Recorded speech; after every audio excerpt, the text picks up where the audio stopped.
Друзья, всем привет! Поклонники Димаша Кудайбергена не на шутку обеспокоены здоровьем артиста.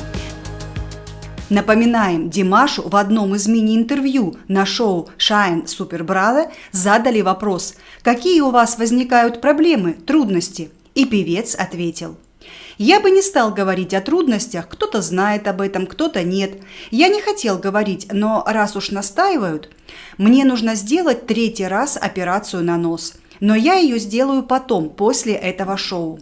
Это доставляет мне неудобства. Один день все хорошо, другой не очень, а потом совсем плохо. А на 4-й день снова все прекрасно. И в этой связи в голову приходят разные мысли. Но я верю, что это не будет оказывать влияние на мои творческие возможности. Поэтому не обращайте особого внимания, все отлично.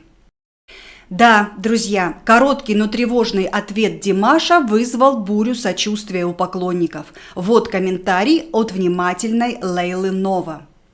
Операцию в Китае будут делать хотя бы. Там сейчас вроде заразы меньше, чем в других странах.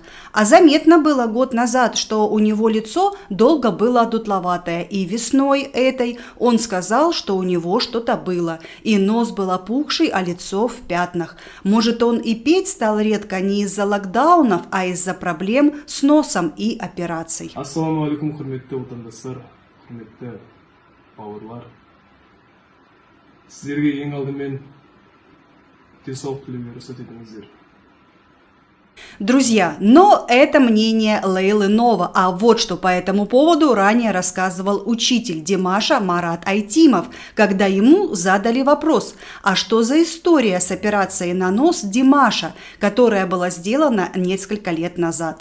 Марат Айтимов тогда ответил: у него было искривление носовой перегородки. У певцов часто такое бывает. В пении чем выше ноты, тем сильнее звук отдается в голове. Но если у певца гайморит или болезнь, связанная с носовыми ходами, нужно лечиться. Иначе голос не будет идти в те или иные резонаторы. Из-за искривления носовой перегородки Димаш неважно дышал, а после операции все стало нормально. Но я сразу скажу, когда он поступил в наше училище, у него уже был чистый голос.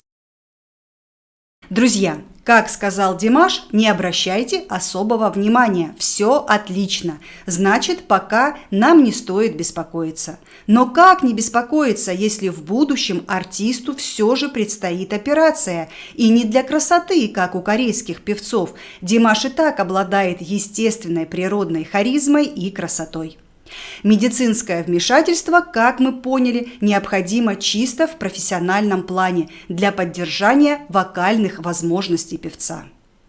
Кроме того, подобные операции стоят немалых денег. А теперь давайте подумаем, где певцу взять так много средств. Концертов, увы, нет. Будем честны, диски и записи особо не покупают. Об этом говорят чарты Billboard. Голосование и покупки – это разные вещи. Так что реальные гонорары появятся только после китайского шоу. Когда это будет, неизвестно. Спасибо, Димаш успел сняться в рекламных роликах, например, Сбербанка. Это реальный спонсор. Вы помните, что недавно Димаш даже поздравил банк с юбилеем. Құрметті достар, Сбербанкты мерейтоймен шын жүректен құттықтаймын. Банктың негізі Ой, сколько критики было в комментариях на эту тему. Нужно ли певцу сниматься в рекламе? А вот теперь и подумайте, друзья, имеют ли право на жизнь хоть какие-то критические замечания в адрес деятельности артиста? Он готов идти на любые рекламные акции ради искусства. Кстати, ролик получился отменный.